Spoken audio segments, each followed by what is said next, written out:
आवाज की दुनिया के दोस्तों, समाज में औरत की स्थिति। सज्जनों, हमारे देश में ज़्यादातर औरतें आज़ाद नहीं हैं, चाहे समाज में उनकी अहमियत का मामला हो या पैसों का। इन सभी के लिए उन्हें आदमियों का मुंह देखना पड़ता है। इस संबंध में समाज भी उन्हें बहुत थोड़ी छूट देता है। ज़्यादातर परिवारों में लड़कियां शादी से पहले अपने पिता या भाइयों की निगरानी में रहती हैं और शादी के बाद पति या ससुराल वालों की निगरानी में। बचपन से ही लड़कियों को आज्ञाकारी और घरेलू बनना सिखाया जाता है। उन्हें अपने जीवन के किसी भी पहलू पर फैसला लेने का अधिकार नहीं दिया जाता। उन्हें सिखाया जाता है कि उनका मुख्य काम परिवार के बाकी सदस्यों के आराम का ध्यान रखना है।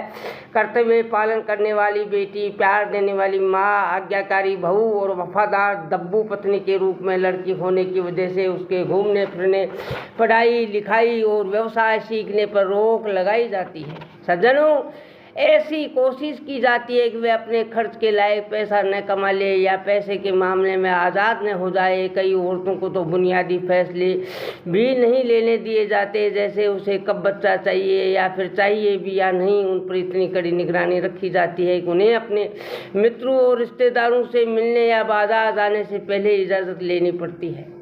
आवाज़ की दुनिया के दोस्तों, पैसे से जुड़ी मोहताजी की वजह से औरतें कमज़ोर दब्बू हो जाती है, पुण्य आत्माओं तथा आसानी से मारपीट का शिकार हो जाती है। आज हमारे देश में 100 में से 40 औरतें अपने पति की पिटाई का शिकार हैं। सज्जनों, 10 बड़े अफसोस की बात है, कई परिवारों में औरतों की पिटाई को उचित समझा जाता है। उन्हें कायदे में रखना ज़रूरी समझा जाता है ताकि वे अपने कर्तव्यों को ठीक तरह निभाना सीखें। अफसोस की बात तो ये है कि औरतें भी इसे अपनी किस्मत मानकर सह लेती हैं। अध्ययनों से पता चलता है कि आज आधी से ज़्यादा शादीशुदा औरतें मार पिटाई को अपनी ज़िंदगी का एक हिस्सा मानने लगी हैं और लगभग इतनी ही औरतें मानती हैं कुछ हालात में पत्नी की पिटाई ज़रूरी है। इसके बावजूद ज़्यादातर औरतें सोचती हैं कि दुख भरी शादीशुदा ज़िंदगी विधवा होने से तो बेहतर है। अपने समाज में विधवा औरत को बेहद दुखी रखते हैं। कई बार पति की मौत के बाद उसके परिवार वाले बहू को कोसते हैं कि वह बदकिस्मत है।